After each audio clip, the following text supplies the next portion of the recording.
السلام عليكم ورحمة الله وبركاته. الحمد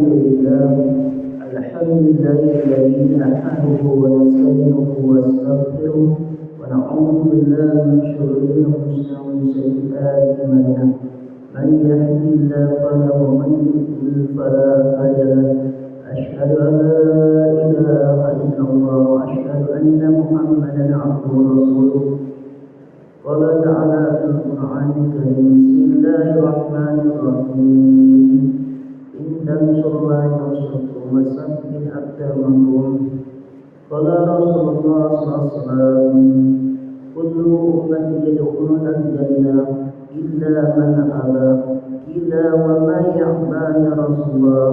قال: من أطاعني دخل الجنة ومن عصاني فقد أبى. صدق الله. Alhamdulillah, hadirin yang mulia, puji syukur kepada Allah Subhanahu wa taala. Dengan rahmat dan kasih sayang Allah Subhanahu wa taala, Allah mudahkan kita menjalankan perintah Allah, salat maghrib berjamaah sebagaimana telah dicontoh oleh Rasulullah sallallahu alaihi wasallam. Hadirin yang mulia, tidak henti-hentinya kita ucapkan salam kepada Nabi Muhammad sallallahu alaihi wasallam. Asbab fikir beliau, kerisauan beliau, hari ini kita telah mengenal agama. Hadirin yang mulia, kita tahu pasti agama itu sesuatu yang sangat penting dalam kehidupan kita. Tanpa agama maka hidup kita tidak akan beraturan. Dengan agama hidup kita akan teratur. Dengan agama kita akan mendapat kebahagiaan. Dengan agama kita akan mendapatkan kesuksesan di dunia dan akhirat. Hadirin yang mulia, orang yang paling sukses di dunia yaitu orang yang telah mencontoh kehidupan Nabi. Orang yang telah berhasil mengkopi kehidupan Nabi. Orang yang telah berhasil meniru kehidupan Nabi. Siapakah mereka? Yaitu para sahabat radhiyallahu. Sahabat orang biasa, dia bukan Nabi, namun kehidupan dia telah berubah asbab dia ikut agama yang Nabi bawa. Maka sahabat dulu hidup penuh dengan jahil, asbab dia ikut usaha Nabi, ikut agama Nabi, maka kehidupan sahabat telah berubah 180 derajat. Dan sahabat ini telah digaransi Nabi, barang siapa meniru sahabatku maka dia tidak akan tersesat. Karena sahabat Nabi ini adalah orang-orang seperti bersinar seperti bintang di langit, kata Nabi. Petunjuk jalan arah orang yang tersesat. Siapapun meniru kehidupan sahabat dia akan sukses. Ada sahabat menjadi orang kaya, ada sahabat menjadi seorang pengusaha, ada sahabat menjadi seorang pedagang, ada sahabat hidup sederhana, ada sahabat mengurus pemerintahan. Tapi dia buat itu dengan ketakwaan, dia buat dengan nilai-nilai amanah yang tinggi, maka sahabat telah dipuji oleh Allah Subhanahu wa taala. Allah ridho kepada diri sahabat, sahabat pun ridho atas aturan Allah Subhanahu wa taala. Maka hari ini kata Nabi, apabila kita meniru kehidupan sahabat, maka kita pun akan sukses di dunia dan akhirat. La aflaha man aflaha illa bisuhbati man aflaha. Barang dia tidak akan sukses, orang ingin sukses kecuali dia sumpah kepada orang telah sukses. Kalau kita ingin jadi pengusaha yang sukses, ya tiru yang sukses, sahabat-sahabat sukses. Ingin jadi petani sukses, kita tiru juga orang-orang telah sukses bertani dan berdagang dan sebagainya. Hadirin yang mulia, kenapa sahabat begitu mulia? Karena dia mencintai agama 100%. Hadirin mulia, dengan agama inilah kita akan mendapat ridha Allah Subhanahu wa taala. Dengan agama Allah mudahkan kita mengamalkan perintah-perintah Allah Subhanahu wa taala. hadirin ya, sahabat ini belajar kepada Nabi yang pertama kali adalah belajar iman. Belajar iman, Pak hadirin ya. Iman. Bagaimana mendapatkan iman? Waktu Abu Bakar radhiyallahu anhu masuk Islam, dia bertanya kepada Nabi, ya Rasul, apa yang saya harus buat setelah saya masuk Islam? Kata Nabi, wahai Abu Bakar, kamu buat sebagaimana aku buat. Apa kerja Nabi? Mendakwakan orang kepada Allah. Ad'u ilallah, mengajak manusia kepada Allah. Apa kerja Nabi? Ya ayyuhan nasu la ilaha illallah tuflihu. Seluruh nabi-nabi, Pak. Seluruh nabi-nabi Allah kirim ke dunia, kerjanya mengajak manusia kepada Allah. Mengajak manusia kepada Allah, taat kepada Allah. Dimanapun ada manusia, dari rumah ke rumah, dari pintu ke pintu, dari lorong ke lorong, dari gunung ke lembah dan sebagainya, kerja Nabi umat, ya ayyuhan nasu la ilaha illallah. Hai manusia, ucapkan kalimat la ilaha illallah, kamu akan bahagia dan sukses. Maka Abu Bakar ini waktu dia pertama masuk Islam langsung buat dakwah. Dakwah, apakah Abu Bakar bodoh? Tidak, betul. Begitu keluar masuk Islam langsung dakwah. Karena perintah Nabi langsung mengajak manusia kepada Allah. Dakwah. Dakwah. Kul hadhihi sabili ad'u ila Allah. Kata Allah. Inilah jalanku mengajak manusia kepada Allah. Maka Nabi dan Abu Bakar langsung mengajak manusia kepada Allah. Menemui sahabat-sahabat, menghilangkan kalau kalian ingin bahagia dan jaya, sukses, maka masuklah Islam. Pahami dia, maka dengan kekuatan mendakwahnya akan mendatangkan iman. Dengan mendakwahnya akan mendatangkan iman. Mendatangkan iman. Maka apabila iman kita kuat, maka kita akan mudah mengamalkan perintah-perintah orang lain. Tanpa iman kita lemah dalam pengamalan agama. Maka penting sekali mendakwakan agama. Tanpa dakwah orang tidak kenal sholat. Tanpa dakwah orang tidak kenal zakat. Tidak ada dakwah orang tidak kenal haji. Tanpa dakwah orang tidak kenal puasa Ramadan. Maka penting sekali dakwah. Dakwah itu adalah induknya amal. Dakwah itu adalah induknya amal. Maka sahabat walaupun dia orang awam sekalipun, begitu dia mendakwakan agama, langsung datang perintah-perintah Allah, dia langsung ada kekuatan mengamalkan. Asbab dakwah. Hadirin yang mulia, maka hari ini iman kita iman suasana. Apabila di tempat kita ada suasana dakwah, maka iman kita akan naik. Apabila suasana di tempat kamu kita tidak ada suasana agama, maka iman kita akan melemah. Bagaimana kita ingin tahu tanda-tanda iman ada kuat dalam hati kita? Apabila kita mudah menjalankan perintah Allah, sholat lima waktu itu mudah, ringan, bangun subuh itu ringan, sholat duha ringan. Ini menunjukkan iman kita lagi kuat.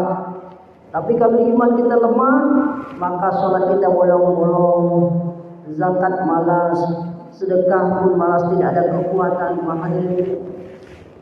Kenapa iman kita lemah? Maka kita perlu sekutu iman, mendakwakan agama. Hadirin yang mulia, karena agama inilah sahabat telah merantau meninggalkan Mekah Madinah untuk menyebarkan agama. Asbab dari sahabat, istrinya siap ditinggal oleh sahabat suaminya, mereka meninggalkan berbulan-bulan bahkan bertahun-tahun meninggalkan anak istri mereka, meninggalkan kota Mekah Madinah yang mereka cintai, meninggalkan Rasulullah SAW demi untuk agama.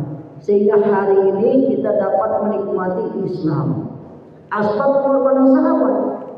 Asbab pengorbanan sahabat hari ini kita menikmati Islam. Kita mengenal agama, kita mengenal kepada Allah, kita mengenal taat kepada Allah dengan asbab pengorbanan para nabi hadirin yang mulia. Para hadirin yang mulia, setelah iman, Nabi mengajarkan sahabat yang berislam sholat. Maka setiap orang Islam masuk Islam, Nabi ajarkan juga sholat. Setelah masuk Islam, dia ajarkan dakwah dan sholat. Sholat adalah tiangnya agama. Pak hadirin mulia, dalam kehidupan orang Islam ini adalah fardu ain kita sholat. Maka namanya fardu ain, sesiapapun keadaan kita tidak boleh kita meninggalkan sholat.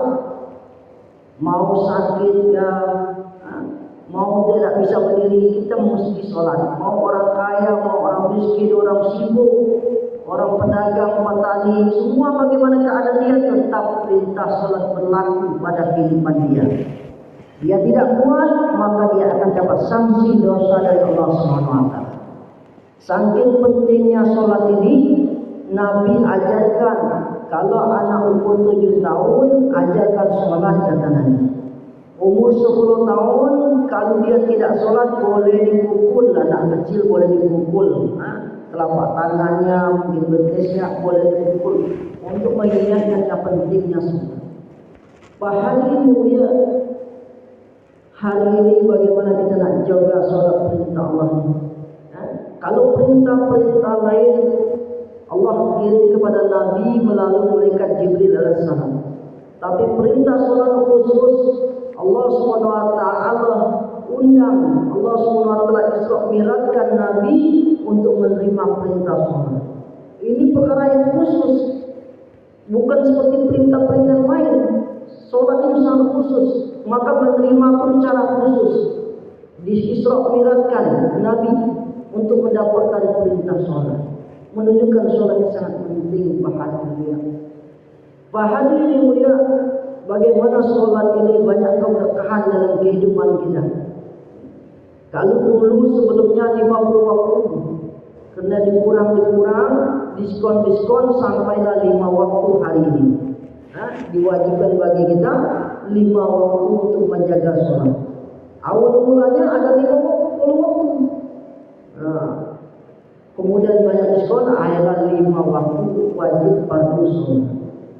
Hadirin yang mulia, bagaimana sholat kita ingin diterima Allah SWT? Sholat kita supaya diterima Allah SWT, tanda-tanda sholat kita diterima Allah, kata ulama, apabila ketaatan meningkat, kemungkaran hilang bahkan habis. Tanda-tanda sholat diterima salah satu adalah ketaatan meningkat kepada Allah, kepasan kemungkaran berkurang bahkan habis. Ini salah satu tanda-tanda sholat kita diterima Allah SWT. Hadirin mulia, bagaimana sholat, maksud dan tujuan sholat kita, sifat-sifat ketaatan di dalam sholat kita bawa keluar sholat. Di dalam sholat kita tunduk pandangan, di luar sholat kita tunduk pandangan. Di dalam sholat kita menutup aurat, di luar sholat kita menutup aurat. Di dalam sholat kita jujur, di luar sholat pun kita jujur. Dalam sholat kita kata-kata dengan lemah lembut dan sopan, begitu juga di luar sholat. Semuanya ketaatan kepada Allah di dalam sholat kita bawa dalam kehidupan sehari-hari. Inilah maksud dan tujuan sholat, sehingga ketaatan meningkat, kepasan berkurang bahkan bisa habis. Hadirin yang mulia, bagaimana sholat kita diterima Allah SWT, sehingga dengan sholat 2 rakaat bisa menyelesaikan masalah. Sahabat ada masalah ekonomi, dia sholat 2 rakaat. Apapun permasalahan dia, dengan sholat dia mengadu kepada Allah SWT, sebagaimana janji Allah SWT. Di dalam azan sering kumandangkan hayya sholat, hayya alal falah. Ayo kita sholat, kita pasti menang. Orang yang jaga sholat itu selalu menang, tidak pernah kalah. Maka penting sekali, semuanya orang yang jaga sholat itu selalu menang. Dalam segi ekonomi dia menang, dalam segi masyarakat dia akan menang. Semuanya orang yang jaga sholat dia akan menang. Maka pentingnya kita jaga sholat. Pak hadirin mulia, orang yang menjaga sholat 5 waktu Allah beri keberkahan rezeki dia. Di dunia Allah beri keberkahan rezekinya. Ulama katakan tanda-tanda rezeki barokah pertama adalah mencarinya itu mudah, tidak jauh. Tidak jauh mencarinya. Kemudian tidak lebih dari 8 jam. Masanya tidak lebih dari 8 jam. Apabila dimakan anak istri, maka mereka taat kepada Allah. Keempat, tanda-tanda rezeki barokah itu adalah dia cukup untuk keperluan kita. Cukup untuk keperluan. Ini tanda-tanda rezeki barokah kata Allah. Maka pahami dia untuk di dunia akan diberi Allah rezeki yang barokah dalam kehidupan kita apabila kita jaga sholat. Dengan jaga sholat di alam kubur kita bisa menjawab pertanyaan kubur. Allah mudahkan menjawab pertanyaan kubur orang yang banyak jaga sholat. Apa pertanyaan dalam kubur? Pertanyaan iman semua. Man rabbuka, siapa Rabbu? Kalau orang biasa jaga sholat 5 waktu, dia akan mudah menjawabnya karena di dalam sholat ada takbir kepada Allah. Di dalam kubur ada pertanyaan, man nabiyuka, siapa nabi? Orang yang menjaga sholat 5 waktu, dia akan mudah menjawab tanya kubur karena di dalam sholat kita ada berselawat kepada Nabi. Maka akan mudah menjawab. Apabila ditampakkan nanti dalam kubur itu siapa ini? Maka kita akan mudah menjawab Nabi. Karena kita di dalam sholat kita selalu berselawat kepada Nabi. Orang yang menjaga sholat 5 waktu akan mudah menjawab pertanyaan kubur. Man kiblat, di mana kiblat? Orang yang jaga sholat 5 waktu selalu menghadap Baitullah, mengarah ke Baitullah. Maka orang yang jaga sholat 5 waktu akan mudah menjawab pertanyaan Allah dalam kubur, pertanyaan malaikat dalam kubur. Apa man imanuka? Siapakah iman kamu? Ini pertanyaan dalam kubur. Orang menjaga sholat 5 waktu akan mudah menjawabnya karena di dalam sholatnya selalu membaca Al-Quran. Dalam sholat kita selalu membaca Al-Quran, maka akan menjawab pertanyaan kubur akan mudah, yaitu Al-Quran. Pertanyaan kubur ada lagi pertanyaan man ihwanuka, siapa saudara muslimmu? Siapa saudara muslimmu? Maka kita jaga sholat waktu akan juga mudah menjawab pertanyaan kubur ini. Karena dalam sholat kita ada mendoakan saudara muslim kita.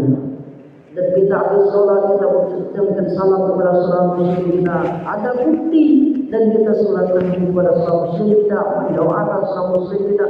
Maka orang yang jaga sholat 5 waktu akan mudah menjawab pertanyaan kubur. Dia akan sukses Pak. Orang yang jaga sholat 5 waktu maka dia akan sukses mudah menjawab pertanyaan kubur, yaitu pertanyaan iman. Apabila kita lolos menjawab pertanyaan kubur, maka kita Allah akan bukakan pintu surga. Angin sepoi-sepoi, angin akan datang ke dalam kubur kita. Kubur kita akan meluas sejauh mata memandang. Berapa lama mau kiamat tidak masalah, karena dalam kubur dia akan tidur nyenyak nyaman kayak orang pengantin baru. Masya Allah, kayak pengantin baru. Pengantin lama pun nyaman. Pak hadirin mulia, maka orang menjaga sholat waktu tidurnya lama, nyaman, enak dalam kubur. Pak hadirin mulia, kemudian kita untuk supaya mudah mendalami supaya mudah diterima Allah SWT sholat ini, maka kita perbaiki keadaan sholat kita. Maka kita mesti belajar ilmu. Bagaimana masjid kita ada ilmu, majelis ilmu, masail maupun fadail. Kita hidupkan masjid kita dengan ilmu, majelis ilmu. Karena masjid itu sendiri adalah amal masjid Nabi, yaitu dakwah ilallah, ta'lim wa ta'lum, zikir badan dan khidmat. Majelis ilmu adalah bagian dari amal masjid Nabi. Maka kita buat mungkin belajar ilmu masail seminggu sekali, fadail setiap waktu kita buat ta'lim ilmu masail, ilmu fadail. Ilmu masail ini ibarat motor adalah roda depan. Apa fungsi roda depan? meluruskan ban roda, jangan sampai membur lubang, jangan sampai membur mobil orang lain, kendaraan orang lain, atau nomor tembok. Inilah fungsi roda depan. Inilah fungsinya ilmu masail. Ilmu masail untuk meluruskan nilai-nilai amal kita. Bagaimana cara zakat, bagaimana cara sholat, bagaimana cara bacaan sholat kita, bagaimana ilmu warisnya, bagi warisnya.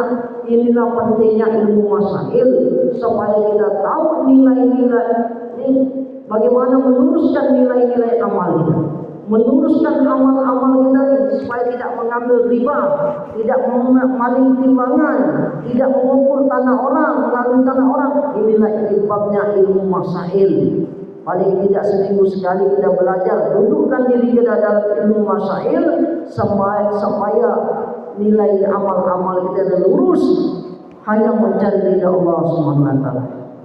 Begitu juga fadhail. Habis setiap sholat kita jangan pulang dulu, kita dengarkan ilmu fadhail. Kawan membacakan kitab fadilah amal, keutamaan amal, keutamaan puasa Ramadan, keutamaan haji, keutamaan zakat, infak, sedekah, keutamaan zikir, ibadah dan dakwah. Kita dengarkan satu hadis, maka ini untuk mendorong semangat kita membuat amal. Ibarat kalau motor itu roda belakang, apa fungsi roda belakang? Mendorong roda depan. Inilah ilmu fadhail.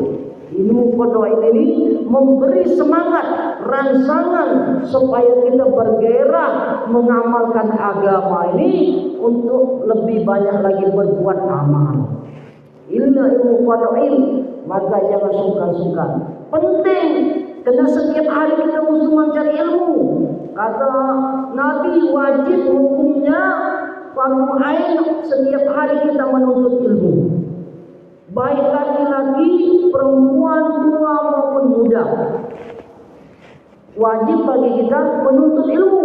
Kalau kita di masjid mendengarkan satu hadis, kemudian kita sampai kepada anak istri kita, maka gugurlah kewajiban kita mencari ilmu di kala hari itu. Kita sampai kepada anak istri, maka gugurlah kewajiban kita memberi nafkah ilmu agama kepada anak istri. Hadirin yang penting kedudukan ilmu. Bagaimana penting kewajiban ilmu? Sebagaimana perintah salat, sebagaimana perintah puasa, sebagaimana perintah zakat, sebagaimana perintah haji apabila kita mampu. 4 perkara yang apabila kita tinggalkan, maka kita berdosa di hadapan Allah SWT. Begitulah kedudukan untuk menuntut ilmu, wajib hukumnya. Pak hadirin yang mulia, maka kita buat taklim di masjid-masjid kita dengarkan. Kalau di rumah kita belum ada kitab fadilah amal, kita beli kitab fadilah amal. Kita bawa, duduk sama-sama dengan istri kita, anak kita bacakan hadis-hadis dalam taklim, dalam fadilah amal di rumah kita. Supaya kenapa? Supaya anak istri kita gugur kewajiban juga menuntut ilmu di kala hari itu. Tugas kita memberi nafkah. Kalau kita tidak buat, suatu saat kita akan ditanya oleh Allah SWT. Karena kita ini adalah penanggung jawab, kita ini adalah pemimpin. Kullukum ra'in wa kullukum mas'ulun 'an ra'iyatihi. Tiap-tiap kamu adalah pemimpin, dan setiap pemimpin akan ditanya ke pemimpinnya. Nanti suatu saat Allah akan tanya, sudahkah engkau ajarkan ilmu agama kepada anak istrimu? Istri ditanya, sudahkah engkau mendapatkan ilmu agama dari suami? Anak kita pun akan ditanya, sudahkah engkau mendapatkan ajaran ilmu agama dari kedua orang? Kalau kita tidak pernah buat taklim di rumah, tidak ajarkan anak istri kita ilmu agama, nanti kita akan saling nuntut di akhirat. Tadinya suaminya ahli masjid, mau masuk surga, maka istrinya menuntut, enak saja kamu mau masuk surga, kami tidak pernah diajarkan ilmu agama. Suami yang dulu kutuk katanya, anak begitu juga akan nuntut, enak surga, jangan mau kalian mau masuk surga, kami tidak diajarkan ilmu agama, sehingga kami menjadi lalai. Maka hadirin ya, apalah artinya istri yang cantik, anak yang bagus, fasilitas telah diberikan, rumah telah diberikan, mobil telah diberikan, televisi, handphone yang mahal, motor telah diberikan, semua peralatan rumah tangga telah diberikan, tapi kita lupa tidak memberi mereka nafkah ilmu agama, mereka di akhirat akan menuntut kita. Maka insyaallah hadirin kita buat taklim di masjid dan rumah kita, sepakat. Yang belum ada kitabnya kita beli, tanya dengan kawan-kawan yang ada kita. Kemudian kita bacakan. Jangan sampai tiap hari kita taklim TV terus, sinetron terus. Ini tidak menggugurkan kewajiban kita menuntut ilmu, nonton sinetron ini. Tidak akan menggugurkan kewajiban kita menuntut ilmu. Maka hendaklah kita buat taklim di rumah-rumah kita, di masjid-masjid kita, dan istri kita akan mendapatkan, kalau dibuat taklim akan datang sakinah di rumah kita. Dengan fadilah orang buat taklim di rumah ini akan mendapatkan sakinah, maka keluarga kita akan dapat sifatnya malaikat. Apa sifat malaikat? Sifat taat dan tidak lalai. Maka kita kepercayaan sifat malaikat ini, masya Allah, kita akan menjadi orang taat. Keluarga kita akan sakinah, mawaddah warahmah akan datang dalam rumah tangga kita. Maka keluarga kita akan menjadi contoh, menjadi teladan. Keluarga sakinah, mawaddah warahmah, sebagaimana tujuan awal dari pernikahan, menuju keluarga sakinah, mawaddah warahmah. Maka hendaklah kita buat taklim, dudukkan anak kita, istri kita, supaya kita mendapat nafkah rohani. Nafkah rohani, ilmu agamanya adalah nafkah rohani. Kalau makan minum adalah nafkah lahiriah. Hadirin yang mulia, maka pentingnya ilmu agama. Hadirin yang mulia, maka kita bagaimana meminta kepada Allah dengan ilmu tadi, Allah SWT kita belajar mengamalkan isinya.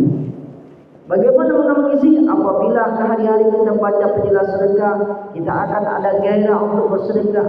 Apabila kita membaca hadis tentang solat tahajud, tentang solat duha, maka kita pun akan bergairah mengamalkan solat duha dan tahajud. Masya Allah. Walaupun satu hadis kita taklim di rumah kita, satu hadis 30 hari, 1 bulan 30 hadis. Kalau 1 tahun 365 hari, berarti 365 hadis kita dengarkan. Maka kita mendapat nasihat langsung dari Nabi SAW dengan baca taklim di rumah kita.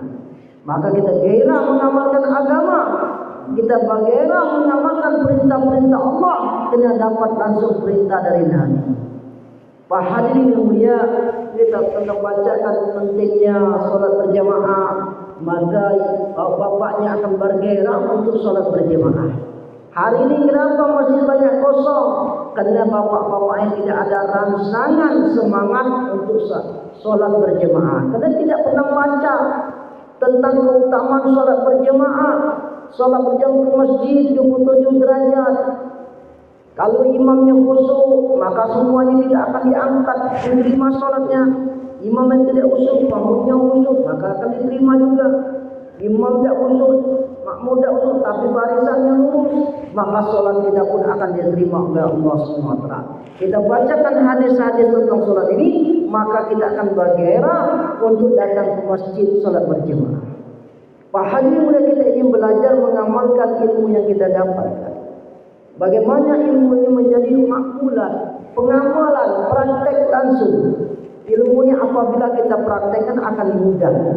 Tapi kalau kita hanya teori akan susah. Teori dia akan susah. Tapi kalau praktek langsung, maka akan jadi mudah. Ilmu akan mudah apabila kita langsung praktek. Kemudian hadirin mulia, untuk perkara inilah kita perlu latihan. Latihan. Menjadi orang ahli masjidnya harus latihan. Orang naik motor aja perlu latihan, naik sepeda latihan, buat kue aja latihan. Berapa banyak gendum dipakai, terigu dipakai, bumbunya banyak, uji coba, baru menjadilah roti yang bagus. roti yang lezat, yang diminati. Begitu kita masak, sekali tidak pas, dua kali tidak pas, dicoba lagi. Buat lempak kuning, buat rendang, dicoba lagi sehingga betul-betul menjadi rasa. Begitu juga menjadi ahli masjid. Kita ingin belajar menjadi orang ahli masjid, ingin belajar menjadi orang soleh, perlu latihan. Kalau kita baca buku saja tak bisa. Orang mau berenang, baca buku tentang berenang, gaya kupu-kupu, gaya gonggong, gaya terapung, hanya baca buku saja. Cara berenang tidak dicoba. Begitu dalam kepepet, mau tak mau dia harus nyebur. Apa yang dilakukannya? Ternyata gaya batu, tenggelam, karena tidak pernah latihan berenang. Begitu juga hari. Maka kita nak praktek untuk menjadi orang masjid ini harus praktek latihan. Bagaimana cara latihan? Ya bisa 3 hari, bisa 10 hari, bisa 40 hari, bisa 4 bulan. Latihan terus supaya kita diterima Allah menjadi orang ahli masjid, menjadi orang soleh, menjadi orang taat, orang yang diridhai oleh Allah. Karena fitrah kita sesungguhnya ingin menjadi orang soleh. Doa bapak kita pertama kita lahirkan doanya, ya Allah mudah jadi anak yang soleh. Nenek kita begitu juga untuk melahirkan mak kita, ya Allah jadikan anak yang soleh. Jadi fitrah manusia ini selalu mendoakan kebaikan. Jadi anak yang soleh, kalau perempuan menjadi anak soleha. Tapi kalau dia tidak pernah latihan, begitu datang sekolah salah niat. Begitu lahir jadi anak soleh, niat anak menjadi orang soleh, tapi prakteknya kenyataan tidak mengarah orang soleh. Alasan nanti kalau sekolah agama tidak dapat pekerjaan, ijazahnya tidak laku. Kalau sekolah-sekolah orang-orang yang keren-keren sebenarnya katanya dapat pekerja, ini keliru. Pemikiran yang keliru, pemikiran yang salah. Target kita utama menjadi orang soleh. Membentuk diri kita menjadi orang soleh kata ulama adalah fardu ain. Membentuk diri kita menjadi orang soleh fardu ain. Membentuk seorang istri menjadi solehah adalah fardu ain. Kalau gagal menjadi orang soleh, menjadi orang yang salah. Jadi orang yang salah. Maka pahalanya dia, maka kami ini di masjid-masjid kita Tunu ini ada program belajar menjadi orang soleh. Setiap sebulan sekali 3 hari. Setiap sebulan sekali 3 hari iktikaf di masjid. Ngerem kata orang di masjid. Kalau ayam bertelur, ngerem. Kalau ayam bertelur, jarang pak. 3 hari sekali baru keluar dari sarangnya untuk makan. 3 hari sekali keluar untuk makan. Ngerem supaya menjadi. Maka kita sebulan sekali ada program iktikaf 3 hari di masjid. 3 hari masjid supaya kita belajar menjadi orang ahli masjid, menjadi orang soleh. Maka insya Allah ini amal baik. Siapa siap buat 3 hari pak? Istiqomah sampai mati baik. Kemudian nanti kita tingkatkan 10 hari setiap bulan. Karena 3 hari, 10 hari, 40 hari ada kendaraan pak. Namanya kendaraan itu suatu saat kita tinggalkan karena untuk mencapai tujuan. Kendaraan itu alat untuk mencapai tujuan. Apa tujuan? Menjadi orang soleh tadi. Menjadi orang soleh, menjadi orang taat, menjadi orang takwa. Ini tujuannya. Perlu naik kendaraan. Maka buat 3 hari, 10 hari, 40 hari, 4 bulan, ini adalah kendaraannya. Suatu saat orang tinggalkan buat 3 hari, pindah kendaraan 10 hari 3 bulan. Ditinggalkan masa 40 hari, tak musim lagi 40 hari 3 tahun. Dia tahun 4 bulan, ganti kendaraan. Maka insya Allah kita dan amal kemarin. Nanti suatu saat nanti dari masjid ada ini terbentuk jemaah nanti ke Inggris. Dibawa oleh rombongan Ustaz Iqbal, amirnya ke Inggris. Mungkin ada ke Thailand, ada yang ke Malaysia. Untuk apa? Bukan TKI, untuk dakwah. Satu jemaah ke Arab Saudi. Oh, bisa timbal terjemahnya. Insyaallah kita dengan amal semua. Subhanallah wa bihamdihi subhanallah wa bihamdihi asyhadu an la ilaha illa anta astaghfiruka wa atubu ilaik. Assalamualaikum warahmatullahi